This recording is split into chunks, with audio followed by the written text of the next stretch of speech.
我宣布，安全理事。Je déclare ouverte la 9865e séance du Conseil de sécurité. Voilà l'ordre du jour provisoire pour cette réunion, la situation concernant la République démocratique du Congo. L'ordre du jour est adopté.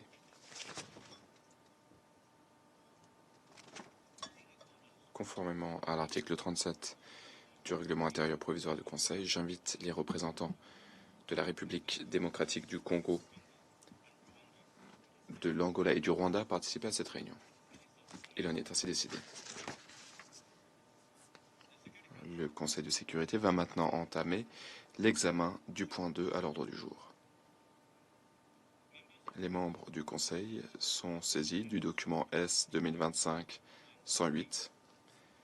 Il s'agit du texte d'un projet de résolution soumis par la France.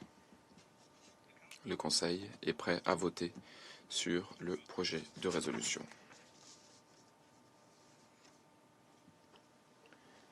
Passons maintenant à la mise aux voix de ce projet de résolution. Merci de bien vouloir vous manifester si vous êtes pour ce projet de résolution contenu dans le document S 2025-108. Merci de lever la main.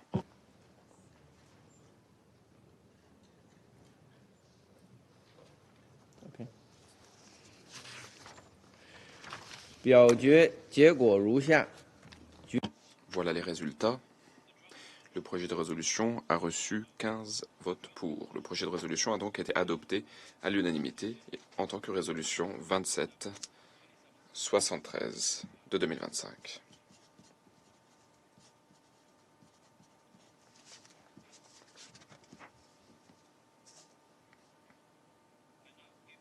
Je donne maintenant la parole aux membres du Conseil qui souhaitent se prononcer après le vote. Et je donne la parole à la France. Monsieur le Président, la France remercie les membres de ce Conseil pour leur engagement dans la négociation de cette résolution ces 2 dernières semaines. Celle-ci porte un message clair. Il n'y a pas d'issue militaire au conflit dans l'Est de la République démocratique du Congo. L'offensive du M23, soutenue par le Rwanda, doit cesser. La priorité va à la conclusion d'un accord de cessez-le-feu effectif, inconditionnel et immédiat. Un retour au dialogue est urgent avec l'appui des médiations régionales. La souveraineté et l'intégrité territoriale de la République démocratique du Congo doivent être respectées. Les forces rwandaises doivent se retirer sans délai du territoire congolais, comme l'ont déjà déclaré le secrétaire général des Nations Unies et les membres de ce Conseil. La MONUSCO doit pouvoir mettre en œuvre son mandat pour le bien des populations civiles, sans être entravée dans ses actions ou sa liberté de mouvement. Cette résolution rappelle enfin le rôle clé des processus de Luanda et Nairobi en vue de trouver une solution politique durable qui passe par le retrait complet des forces rwandaises et le démantèlement des FDLR. Monsieur le Président, avec près d'1 million de déplacés et des milliers de morts et de terribles exactions, les populations civiles paient un lourd tribut du fait de l'escalade de ce conflit qui n'a que trop duré. Le M23 poursuit ses avancées dans le sud Kivu au risque de déclencher une guerre régionale.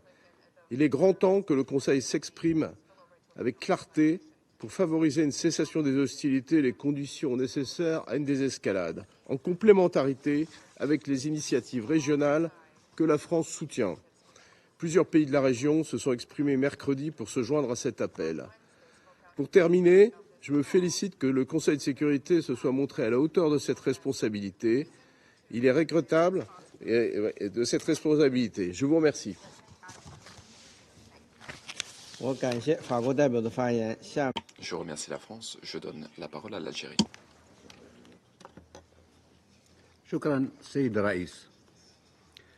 Merci, Monsieur le Président. L'Algérie a voté pour le projet de résolution portant sur la situation dans la RDC. Nous remercions le porte-plume des efforts déployés. Nous remercions les membres du Conseil d'avoir contribué au consensus. Ma délégation a participé au consensus Nous avons formulé les commentaires concernant certaines dispositions pendant la négociation. Monsieur le Président, l'Algérie est gravement préoccupée par la situation dans l'est de la RDC.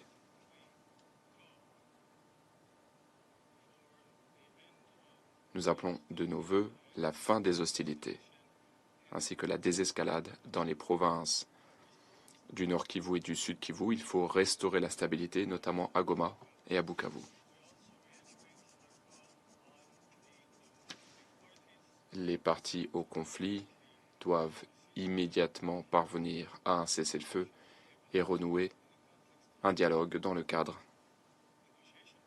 du processus de négociation adopté par l'Union africaine. Et ce, afin de mettre un terme au bain de sang et afin d'éviter un embrasement régional. Dans ce contexte, ma délégation se félicite de la déclaration du Conseil de paix et de sécurité de l'Union africaine datant du 14 février 2025. Cette déclaration du Conseil stipule qu'il y a uniquement une issue politique à ce conflit en RDC et dans la région des Grands Lacs, dans le cadre donc des processus de Luanda et de Nairobi, des processus qui ont récemment été fusionnés conformément à la recommandation des dirigeants de la communauté d'Afrique de l'Est et de la SADC. L'objectif de cette fusion est de coordonner la médiation de ce conflit, s'attaquer aux causes sous-jacentes du conflit, et tout cela est conforme au principe de solution africaine pour les problèmes africains. En tant qu'Africains, nous nous engageons en faveur de ce principe. Le continent africain nous est cher. Monsieur le Président, ma délégation partage les préoccupations de l'ONU et de la communauté internationale concernant la situation humanitaire qui se détériore dans l'est de la RDC. Le bilan humain continue de se creuser. 3000 décès à ce jour depuis le mois dernier, ainsi qu'un nombre sans précédent de personnes déplacées à l'intérieur du pays. 1,5 million de personnes déplacées. Il y a également la propagation des maladies, la décomposition des corps, l'absence de services de soins de santé. Dans ce contexte, nous exhortons les parties à faciliter l'accès à l'aide humanitaire pour les populations touchées. Il est nécessaire d'ouvrir des couloirs humanitaires, de réouvrir les aéroports pour faciliter l'accès à l'aide humanitaire et pour atténuer l'impact de la crise sur les populations de la région. Monsieur le Président, l'Algérie exhorte toutes les parties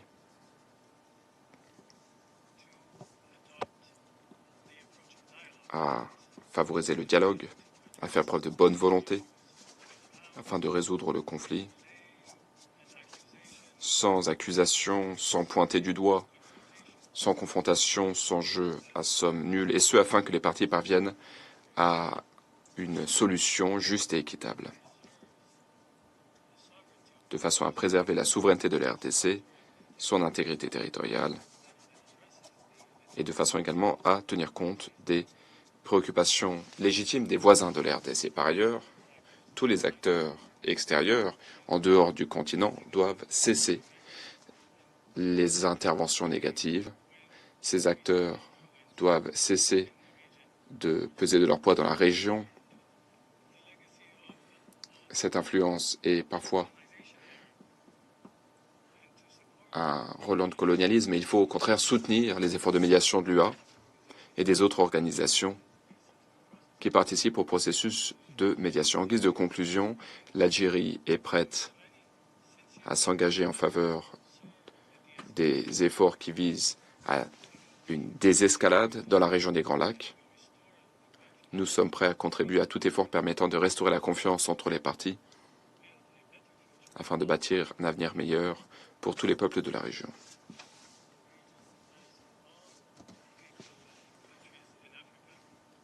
Cette région, comme le reste de l'Afrique et du monde, cette région aspire à la coexistence pacifique et à la prospérité. Elle souhaite pouvoir bénéficier de ces ressources naturelles qui constituent une bénédiction pour ces populations. Ces populations aspirent également à la coopération, à faire face, à lutter contre toutes les tentatives de pillage de la part de quelque acteur que ce soit. Merci. Je vous remercie. Je donne la parole à la Sierra Leone. Merci, Monsieur le Président. Monsieur le Président, merci à la France des efforts déployés, aboutissant à l'adoption de cette résolution 2773. Nous avons voté pour cette résolution qui porte sur la situation en RDC, car nous sommes engagés en faveur de solutions africaines, aux efforts de paix régionaux et à la poursuite du dialogue, seule façon de parvenir à la stabilité durable dans l'est de la RDC. Par ailleurs, dans le cadre de ce vote, nous avons pris compte des principes de la Charte de l'ONU et du mandat du Conseil de sécurité, notamment pour ce qui est de soutenir les mécanismes régionaux pour la paix et la stabilité. Cette résolution souligne qu'il est urgent de faire cesser les hostilités. Il faut retirer toutes les forces étrangères non invitées et il faut un engagement renouvelé, un dialogue diplomatique par le biais des processus fusionnés de Luanda et de Nairobi. La résolution souligne que nous sommes convaincus qu'il n'y a pas d'issue militaire au conflit. La souveraineté, l'intégrité territoriale et l'unité de la RDC doivent être respectées. Nous nous félicitons du soutien apporté aux initiatives régionales dirigées par l'UA, la Communauté d'Afrique de l'Est, la Communauté économique des États d'Afrique centrale, la Conférence internationale sur la région des Grands Lacs et la SADC. Ces efforts reflètent le principe selon lequel nous avons besoin de solutions africaines aux problèmes africains avec le soutien de la communauté internationale. Nous condamnons fermement les hostilités en cours. Nous sommes gravement préoccupés par la crise humanitaire, les déplacements forcés et la souffrance des civils. Il y a notamment des rapports alléguant des abus des droits humains et de la violence sexiste et sexuelle. Nous soutenons pleinement la MONUSCO et la mission de la SADC en RDC pour protéger les civils et restaurer la paix. L'exploitation illégale des ressources naturelles est un moteur de l'instabilité dans la région. Nous avons besoin de plus de reddition de comptes, de transparence. Il faut respecter les cadres internationaux pour éviter le financement des groupes armés par le biais du commerce illégal des minerais. Toutes les parties, particulièrement le gouvernement de la RDC et du Rwanda, doivent renouer un dialogue diplomatique et mettre en œuvre pleinement les engagements pris. Nous avons besoin d'efforts de médiation coordonnés, harmonisés. Le président de l'Angola, M. Lorenzo, qui préside actuellement l'Union africaine, et l'ancien président du Kenya, Kenyatta, contribuent à une solution politique à la crise, aux efforts de médiation. Monsieur le Président, cela fait 11 ans que, ou plutôt pendant 11 ans, en Sierra Leone, il y a eu une guerre qui a coûté la vie à 50 000 personnes, comme au Congo. Ce Conseil de sécurité a autorisé une mission, notamment avec le premier mandat de protection des civils en Sierra Leone. Il n'a pas été facile pour nous de sortir de la crise. Nous nous sommes rendus compte du fait qu'il n'y avait pas d'issue militaire à notre conflit. Nous avions besoin de dialogue et de négociation, la seule voie plausible pour une paix durable. Nous avons dû nous parler les uns aux autres de bonne foi, nous engager, signer un accord de paix avec une volonté politique. Il est difficile de parler à ses adversaires. C'est parfois même impensable pour certains, mais il n'est pas possible de faire la paix. Ce n'est pas avec les amis que nous faisons la paix, c'est avec les adversaires. Tout comme la Sierra Leone, une feuille de route est proposée dans le plan harmonisé dans le cadre du processus de Luanda. Un plan qui jette les bases solides pour que le Rwanda désengage ses forces et pour que la RDC neutralise les FDLR. Nous exhortons les membres du Conseil et la communauté internationale à soutenir cette initiative africaine pour que le Rwanda et la RDC puissent négocier de bonne foi. Nous avons voté pour ce projet de résolution pour exprimer notre solidarité à l'endroit de la population de la RDC et de la région frontalière. Nous sommes déterminés à soutenir tous les efforts qui contribuent à la paix, à la sécurité et au développement social, conformément aux principes de la Charte de l'ONU et aux aspirations du continent africain. Le dialogue est un outil fondamental pour le règlement des conflits, mais il faut également qu'il y ait des mécanismes de mise en œuvre. Il faut se mettre d'accord, il faut qu'il y ait de la volonté politique et il faut s'attaquer aux causes sous-jacentes des problèmes. Le dialogue est clé pour la stabilité à long terme. Le processus de paix de la Sierra Leone montre que lorsqu'un accord de paix est bien structuré, soutenu par la communauté internationale, eh bien, cela peut transformer un pays en proie à la guerre en un exemple pour la RDC. La Sierra Leone continuera de travailler de façon constructive pour garantir la pleine mise en œuvre de cette résolution. Et je vous remercie. Je remercie la Sierra Leone de son intervention. Je donne la parole à la Fédération de Russie. Monsieur le Président, la Fédération de Russie a appuyé le projet de résolution préparé par la France du fait de la dégradation de la situation dans l'Est de la RDC. Il s'agit d'une décision importante pour tous, mais surtout pour la population civile congolaise. Cette décision a été le fruit d'un dur compromis d'heures de négociations ardues à New York, mais également au sommet de l'Union africaine. Cette décision défend la charte, pierre angulaire du système des relations internationales. Cette résolution doit être appliquée directement par les États concernés. Les hostilités doivent cesser, la population doit revenir à une vie normale. Les forces de défense rwandaises doivent aller à la table des négociations et décider avec la RDC de régler toutes les divergences. C'est dans ce sens également que vont les efforts de la région qui ont pour objectif de parvenir à une paix de bonne foi, comme cela a été décidé. Dans le cas contraire, la région connaîtra à nouveau une effusion de sang, une guerre avec de nombreuses victimes. Il ne faut donc pas répéter les erreurs du passé ni répéter l'histoire. Merci. Je remercie la Fédération de Russie. Je donne la parole au Royaume-Uni. Merci, Monsieur le Président.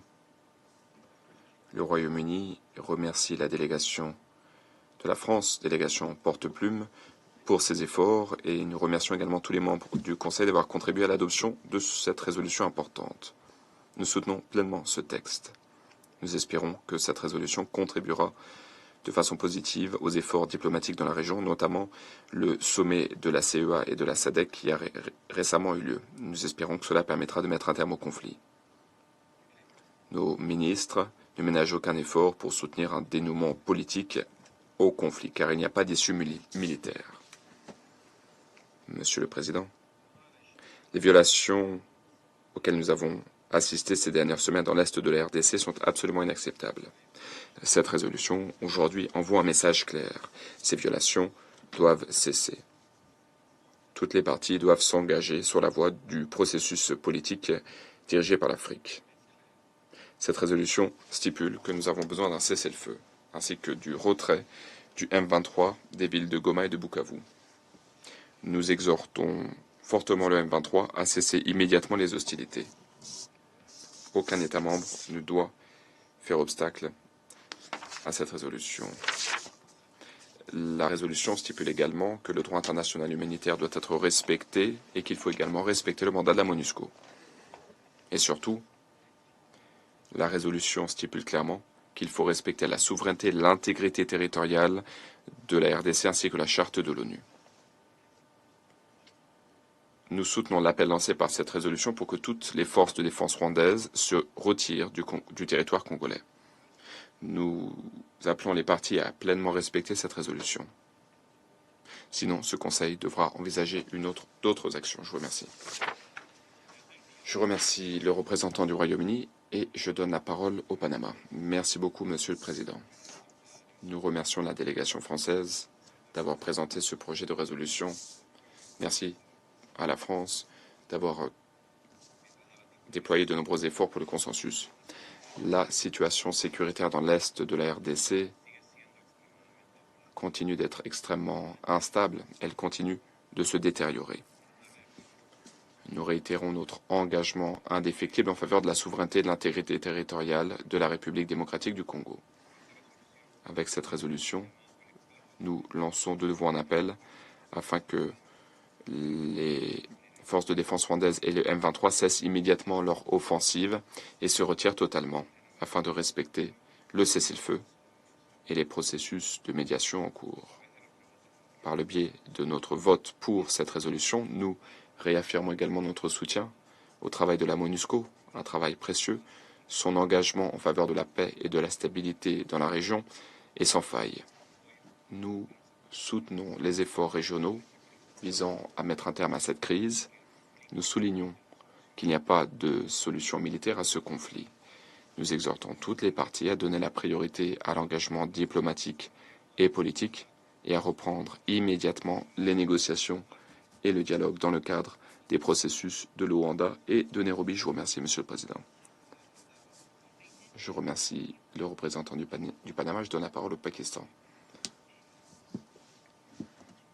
Monsieur le Président, cela fait plusieurs semaines que la situation dans l'est de la RDC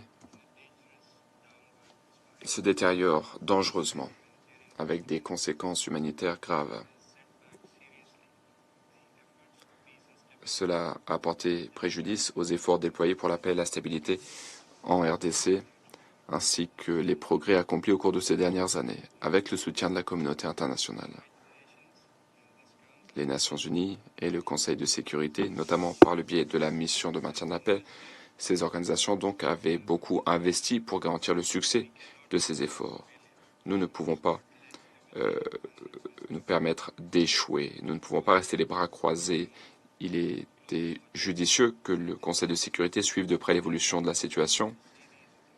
Il y a eu plusieurs réunions au cours de ces dernières semaines. Il était également logique que le Conseil se prononce rapidement et de façon claire afin qu'il honore sa responsabilité et qu'il restaure la paix et la sécurité dans l'est de la RDC. Le Pakistan estime que la résolution que nous venons d'adopter est une mesure importante qui va dans le bon sens.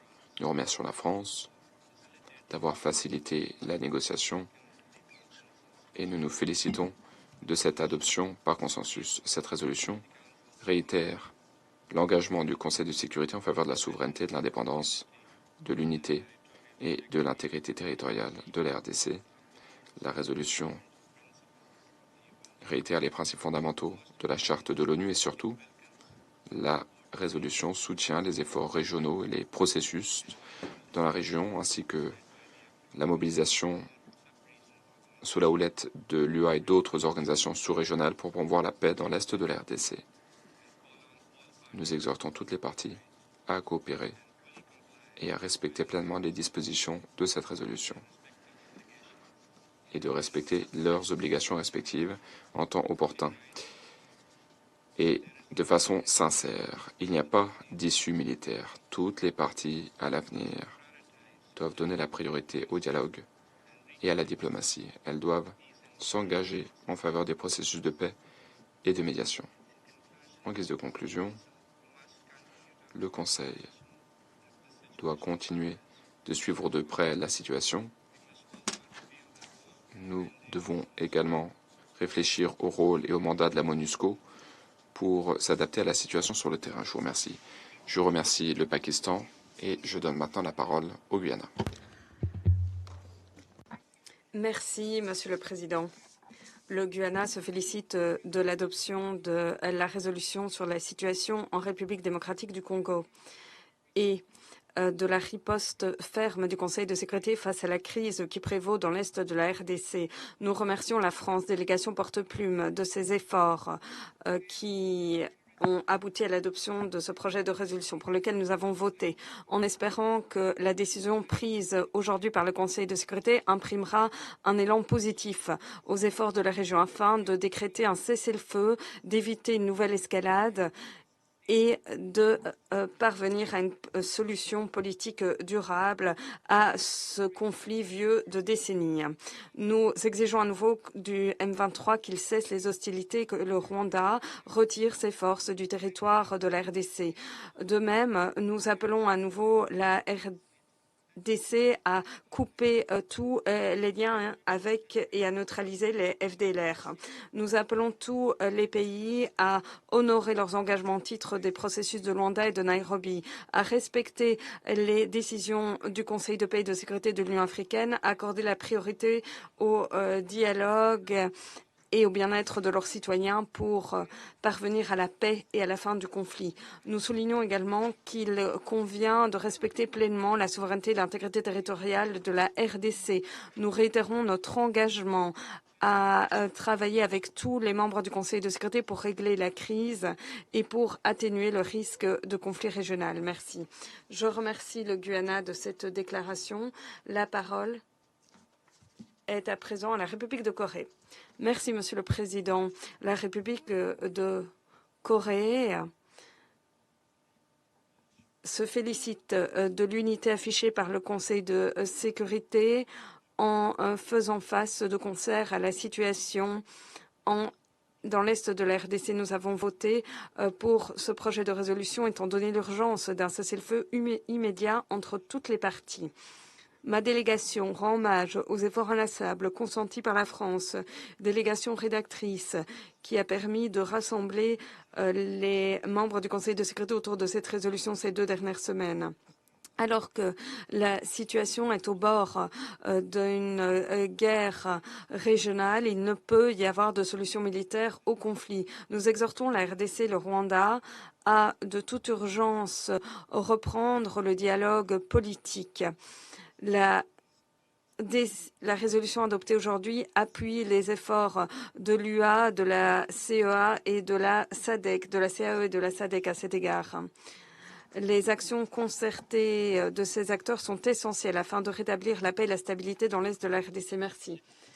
Je remercie la République de Corée et je cède la parole à la Somalie. Merci, Monsieur le Président. La Somalie a voté pour cette résolution. À cet égard, je voudrais mettre en lumière les points suivants. Ma délégation partage les vives préoccupations exprimées par les membres du Conseil de sécurité à l'égard de la situation qui sévit dans l'Est de la RDC. Les conditions de sécurité, la situation humanitaire qui se dégrade et les incidences sur la population civile nous alarment. À notre tour, nous appelons à un cessez-le-feu immédiat et inconditionnel, à la cessation des hostilités, au retrait immédiat de toutes les forces étrangères et de tous les groupes armés opérant en RDC. L'expérience nous a enseigné que faire taire les armes en Afrique ne passe pas par le fait de pointer le doigt envers quelqu'un ou encore de se rejeter la faute. Nous pensons que des solutions durables découlent d'un dialogue inclusif, de la coopération régionale au lieu d'adopter des mesures qui pourraient compliquer les initiatives de paix existantes. En tant que membre africain du Conseil de sécurité, il nous incombe d'essayer de rapprocher les points de vue du Conseil de sécurité et les positions communes africaines sur les questions intéressant notre continent. Nous constatons avec satisfaction les efforts manifestes des dirigeants africains et en particulier les efforts diplomatiques inlassables de l'Angola sous la houlette du président João Lourenço à la tête du processus de Luanda et qui s'attelle à renouer le dialogue entre les parties concernées. À cet égard, la fusion récente des processus de Luanda et de Nairobi constitue une grande étape franchie dans la coopération régionale. Nous pensons que l'harmonisation de ces initiatives crée un cadre plus robuste en faveur de la paix en RDC. Soulignons la nécessité de traiter des causes profondes du conflit, la réconciliation interne, le dialogue entre toutes les parties prenantes congolaises sont autant de conditions préalables à une paix pérenne en RDC. Cependant, pour que toutes ces initiatives aboutissent, elles nécessitent un soutien et assez de latitude pour prendre leur essor. Les dirigeants de la CAE et de la SADC, dans un communiqué conjoint entériné par les chefs d'État et de gouvernement du Conseil de paix et de sécurité de l'Union africaine, ont souligné que le dialogue politique et les approches non militaires étaient les piliers fondamentaux d'une paix durable. L'application de ces engagements a déjà commencé, en particulier les chefs de la défense des États membres de la communauté de l'Afrique de l'Est viennent de terminer leur délibération sur les conditions de sécurité dans l'Est de la RDC et leurs conclusions viendront guider une réunion conjointe de la communauté de l'Afrique de l'Est et de la SADC qui devrait se tenir à Dar es Salaam le 24 février. Dès lors, nous sommes d'avis que le Conseil de sécurité devrait appuyer davantage tous ces efforts et veiller à ce que l'action de la communauté internationale soit en phase avec les initiatives pilotées par l'Afrique et les renforce. En guise de conclusion, la voie vers la paix durable en RDC doit être jalonnée d'un engagement en faveur d'un dialogue au sein de la RDC avec les acteurs régionaux. Ma délégation exprime sa solidarité sans faille avec la population de la RDC. Nous continuerons de respecter la souveraineté, l'intégrité territoriale et l'unité de la République démocratique du Congo. Merci. Je remercie la Somalie de cette déclaration. La parole est aux États-Unis. Merci, Monsieur le Président. Nous remercions la France d'avoir présidé les négociations sur cette résolution qui est le reflet de la situation qui prévaut en RDC. Il s'agit d'une première étape vers la reddition de comptes pour le M23 et pour la progression des forces rwandaises. Cette semaine, nous avons décrété des sanctions contre James Kabarebe, le ministre d'État chargé de l'intégration régionale, et Lawrence Kanyuka Kingston, porte-parole du M23 AFC, ainsi que deux sociétés détenues par M. Kanyuka. Ces actions démontrent notre détermination à demander à ces personnes qui permettent les activités déstabilisatrices du M23 et des forces rwandaises de rendre des comptes, ce qui déstabilise la situation dans l'est de la RDC. Nous applaudissons les actions similaires prises par d'autres États afin de ramener le Rwanda autour de la table des négociations et de mettre un terme aux violences. Une fois de plus, nous exhortons les membres du Conseil de sécurité à prendre des mesures afin de désigner de nouvelles personnes au sein du comité 1533. Nous appuyons les processus pilotés par l'Union africaine ou par l'Afrique afin de régler la crise dans l'est de la RDC, car les acteurs africains ont tout intérêt à éviter un embrasement de la région des Grands Lacs. Toutefois, ces processus ne doivent pas empêcher une riposte robuste et rapide du Conseil de sécurité. Nous devons nous exprimer et agir de façon unie afin de trouver une issue à la crise. Merci. Je remercie les États-Unis de cette déclaration. À présent, je souhaite prononcer une déclaration en ma qualité de représentant de la Chine. Depuis le début de l'escalade récente dans l'est de la RDC, ce conflit qui dure depuis des semaines a cristallisé l'attention de la communauté internationale. Après avoir capturé Goma, le M23, qui a défié les appels au cessez-le-feu et en violant ses propres engagements en faveur d'un cessez-le-feu, s'est emparé de Bukavu et d'autres localités, créant une nouvelle escalade dans l'est de la RDC et faisant monter les risques d'un embrasement de la région. Le Conseil de sécurité, par le biais de la résolution qui vient d'être adoptée, exige du M23 de se retirer immédiatement des zones qu'il occupe et de cesser les hostilités, ce qui répond aux attentes de la communauté internationale et des pays de la région en faveur de la cessation des hostilités. Et c'est ainsi également que le Conseil de sécurité doit s'acquitter de ses responsabilités. Voilà pourquoi nous avons voté pour ce projet de résolution. et nous nous félicitons de l'adoption à l'unanimité de ce projet de résolution par le Conseil de sécurité. Chers collègues, la situation qui sévit dans l'Est de la RDC continue de se dégrader. Nous attendons des parties qu'elles entendent le message de la communauté internationale et du Conseil de sécurité en cessant immédiatement toutes les hostilités, en se gardant de toute mesure susceptible d'exacerber les tensions. La Chine réitère son ferme appui à régler les problèmes africains par des solutions africaines. Les résolutions du Conseil de sécurité, selon nous, devraient appuyer les processus régionaux afin de créer des synergies avec les efforts de médiation à l'échelle régionale. Toutes les parties concernées doivent faire montre de bonne foi face aux initiatives de paix régionales et doivent s'engager à régler leurs différends par le biais de la diplomatie et du dialogue. La RDC, le Rwanda sont des pays voisins et dès lors leurs divergences et les tensions qui existent, selon nous, peuvent être réglées. Mais les deux parties doivent démontrer leur volonté de retourner à la table des négociations sans tarder. La région des Grands Lacs en est à un moment crucial de son histoire. Il en va de notre responsabilité commune de nous tenir du côté de la paix. Nous appuyons la défense par la RDC de son intégrité territoriale et de sa souveraineté et nous souhaitons travailler aux côtés de la communauté internationale jusqu'à la cessation des combats et un apaisement de la situation. Merci. Je reprends mes fonctions de président du Conseil de sécurité. Je donne à présent la parole au représentant de la République démocratique du Congo. Merci, Monsieur le Président. Monsieur le Président, je ne lirai pas in extenso le texte que j'ai préparé pour la circonstance.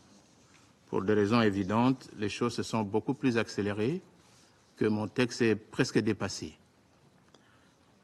Mais permettez que je puisse rappeler tout simplement que le maintien de la paix et de la sécurité internationale est un dogme qui gouverne l'essentiel du système de sécurité collective mis en place par les rédacteurs de la Charte des Nations Unies au lendemain de la Deuxième Guerre mondiale, de telle sorte que toute menace contre la paix, toute rupture de la paix ou tout acte d'agression oblige le Conseil de sécurité à agir sans détour.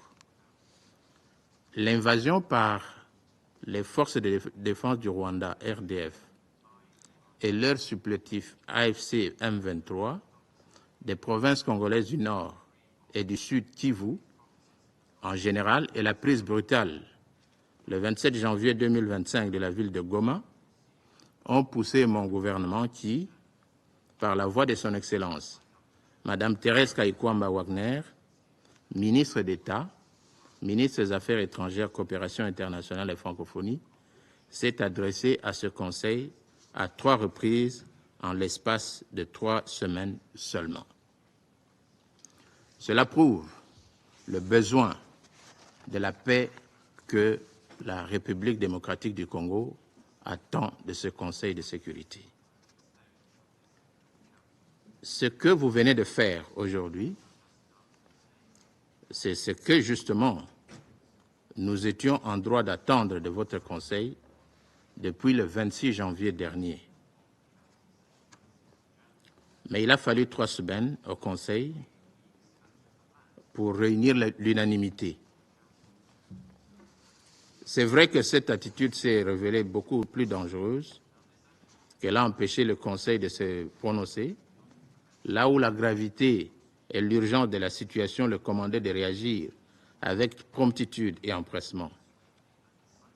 Dans le cas d'espèce, la paralysie momentanée du Conseil a laissé libre cours à la poursuite de l'occupation illégale des territoires de la République démocratique du Congo par les forces de défense du Rwanda et leur supplétif AFC M23, sachant que chaque jour d'inaction compromet la paix et la sécurité régionale et internationale, renforce l'agresseur et sape la crédibilité des Nations Unies.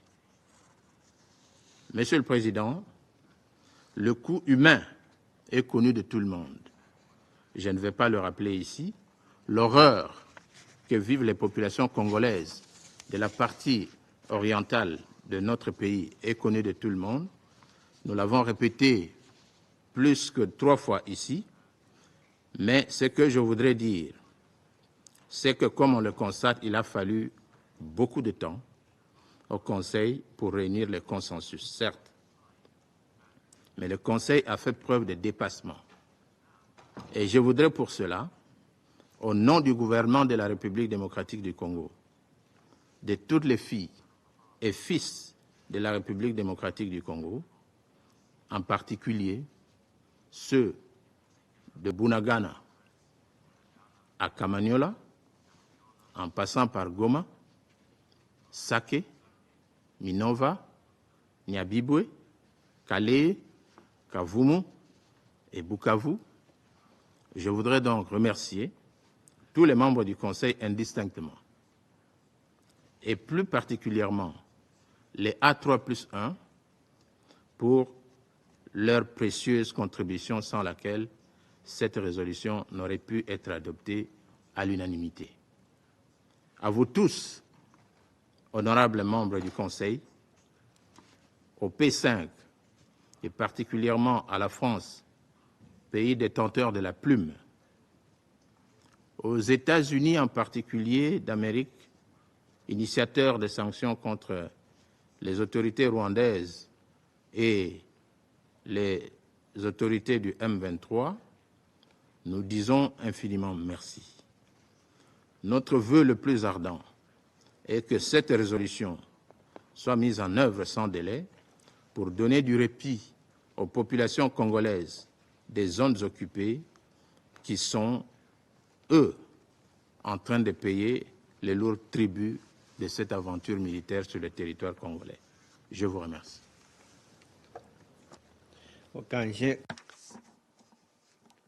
Je remercie le représentant de la RDC. La parole est à présent au Rwanda. Monsieur le Président, merci de me céder la parole. Je vous félicite une fois de plus à l'occasion de votre présidence avisée du Conseil de sécurité. Monsieur le Président, il y a seulement 48 heures, nous étions réunis en ce Conseil de sécurité afin d'évoquer la nécessité d'appuyer les initiatives régionales et les mécanismes créés afin de favoriser la paix dans l'est de la RDC dans notre région. Le Rwanda prend note de la résolution adoptée. Je remercie les membres du Conseil de sécurité qui ont écouté les points de vue du Rwanda et ceux qui nous ont rencontrés et qui nous ont écoutés. Nous souhaitons mettre en exergue nos vives préoccupations face à l'intimidation sans précédent des voix africaines en cet auguste Conseil, en particulier en prenant pour cible les membres A3+. Nous condamnons ce comportement dans les termes les plus vigoureux. Cela est très révélateur de la RDC et de sa croyance que la solution au conflit intercongolais pourrait venir d'acteurs en dehors du continent. Le Rwanda reconnaît et rend hommage aux initiatives prises par l'Union africaine, la Communauté d'Afrique de l'Est et la SADC. Monsieur le Président, depuis la séance de mercredi, le Rwanda est ravi d'informer le Conseil de sécurité qu'aujourd'hui, le 21 février, les chefs de défense de la CAE se sont réunis à Nairobi à la suite du document conjoint du sommet de CAE-SADC. Le 24 février, les chefs de la défense de la CAE et de la SADC vont rédiger une feuille de route conjointe dans le droit fil des recommandations du sommet de Dar es Salaam de janvier. À cet égard, nous appelons le Conseil de sécurité à appuyer ces efforts régionaux et à éviter le risque de miner ce dernier. Monsieur le Président, nous pensons que tout document du Conseil de sécurité sur cette question devrait répondre à une question très simple. Comment en est arrivons là? La communauté internationale n'a-t-elle pas vu les signes avant-coureurs de la situation? Est-ce que le Conseil de sécurité est à même de répondre à cette question de savoir comment on est arrivé à ce point-ci et quelles solutions l'on peut trouver pour régler les causes profondes du conflit? Voilà les questions qu'il faut se poser pour prendre en compte les facteurs à l'origine de cette crise et instaurer une paix pérenne. Nous pensons que tout document ne prenant pas encore en compte les préoccupations de sécurité du Rwanda ne constituerait pas une solution durable au conflit. Les défis sécuritaires que représentent les FDLR et les groupes dissidents préoccupent grandement le Rwanda. La RDC doit rendre des comptes pour garantir le maintien des FDLR, les armer, les équiper avec des armes sophistiquées, les utiliser même comme alliés. Tout document faisant fi des doléances légitimes des Congolais locuteurs du Kinyarwanda, cause profonde de la création du M23, ne permettrait pas de régler le conflit. Nous nous inquiétons du fait que l'on met seulement l'accent sur le M23 et que l'on tait les très graves violations humanitaires dans différentes parties de la RDC, notamment les massacres, les viols par la Codeco, dans l'Ituri, par les ADF et par d'autres groupes dans ces zones, et dans le nord et le sud Kivu. Ou encore l'interdiction de missions de consulat. Le Conseil de sécurité ne peut pas être sélectif dans ses condamnations. Ce conflit en RDC a de multiples facettes et complexe, et le Conseil de sécurité doit travailler avec tous les partenaires et tous les acteurs impliqués dans ce conflit. Monsieur le Président, le Rwanda demeure très attaché aux initiatives régionales dans le cadre du processus de Luanda et de Nairobi, et continuera de jouer un rôle constructif aux fins de la paix durable, de la sécurité et de la stabilité dans notre région. Nous appelons la RDC à entendre l'appel de la région, à renouer immédiatement avec le processus de paix et à s'engager en faveur d'un dialogue inclusif avec les acteurs étatiques et non étatiques, armés ou non armés, y compris le M23, tel que indiqué dans le document final de la CAE-SADC et entériné par le sommet de l'Union africaine. Je remercie le Rwanda, l'Angola à la parole. Monsieur le Président, Mesdames et Messieurs, alors que nous nous réunissons ici pour la 4e fois ces derniers jours, la situation humanitaire, les conditions de sécurité qui prévalent dans l'est de la RDC continue de se dégrader alors que le M23 étend son emprise territoriale. Plus de personnes sont tuées, déplacées et le risque d'un conflit régional va croissant. Dans le même temps, les organisations régionales, à l'instar de la SADC, de la CAE, la Communauté des États d'Afrique centrale, ainsi que le Conseil de paix et de sécurité de l'Union africaine, ont appelé sans ambages à un cessez-le-feu immédiat et inconditionnel dans l'est de la RDC et en faveur de la reprise du dialogue entre les parties concernées dans le cadre du processus de Luanda et de Nairobi. Il ne peut y avoir de solution militaire au conflit qui fait rage en RDC. La voie diplomatique doit recevoir la priorité. Nous devons faire fond sur les dividendes du processus de Luanda sous la médiation éclairée du président de l'Angola, M. Lourenço, à savoir l'accord de cessez-le-feu, l'adoption d'un plan de neutralisation des FDLR. Ça, c'est la responsabilité de la RDC.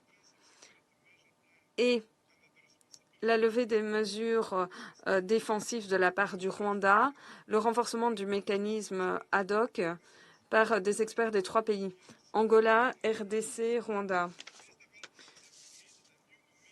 Ces événements ont redonné un élan au processus de Luanda et de Nairobi face aux différents groupes armés qui opèrent en RDC, notamment le M23. Le strict respect du cessez-le-feu conclu entre les parties, la cessation immédiate des hostilités sont essentielles à la création d'un climat politique propice à une solution politique dans le cadre du processus de Luanda et de Nairobi. Nous nous félicitons de l'adoption du projet de résolution aujourd'hui. Étape cruciale dans la bonne direction, car cela ouvre la voie à la concrétisation des mesures qu'ont appelé de leur vœu la communauté internationale, les acteurs africains, cessez-le-feu, cessation des hostilités, retour immédiat et inconditionnel à la table des négociations dans le cadre des processus de Luanda et de Nairobi, appui aux efforts régionaux et aux initiatives de la région dans le cadre de solutions africaines aux problèmes africains. Le Conseil de sécurité se doit d'aider la population et le gouvernement de la RDC à réaliser ses aspirations en agissant rapidement et de façon déterminée pour prévenir une escalade du conflit et en promouvoir un règlement pacifique. Tout retard dans l'adoption de résolutions en appui à des solutions africaines aux problèmes africains aurait renforcé les risques. Il s'agissait en effet d'une responsabilité du Conseil de sécurité au titre de la charte, le maintien de la paix et de la sécurité internationale. Il faut sauver des vies, arrêter l'effusion de sang d'innocents, notamment personnes âgées, femmes, enfants, ouvrir des couloirs humanitaires et en garantir l'accès sans entrave. Nous appelons le Concert des Nations et le Conseil de sécurité à continuer d'appuyer les initiatives régionales afin de resserrer la coordination, l'harmonisation, afin de renforcer la complémentarité entre les processus de Luanda et de Nairobi pour promouvoir des solutions pilotées par les Africains aux problèmes africains. Nous continuons de rendre hommage à la MONUSCO comme partenaire fiable dans nos efforts en faveur de la paix et de la stabilité dans l'Est de la RDC. En tant que président de l'Union africaine, son Excellence le président angolais, M. Lourenço, se penche sur les différents problèmes de paix et de sécurité en Afrique afin de contribuer à la prévention des conflits, à leur règlement et à leur gestion, tout en accordant une attention toute particulière à la situation qui prévaut dans l'Est de la RDC. Merci. Je remercie le représentant de l'Angola. Il n'y a plus de noms inscrits sur la liste des orateurs. La séance est levée.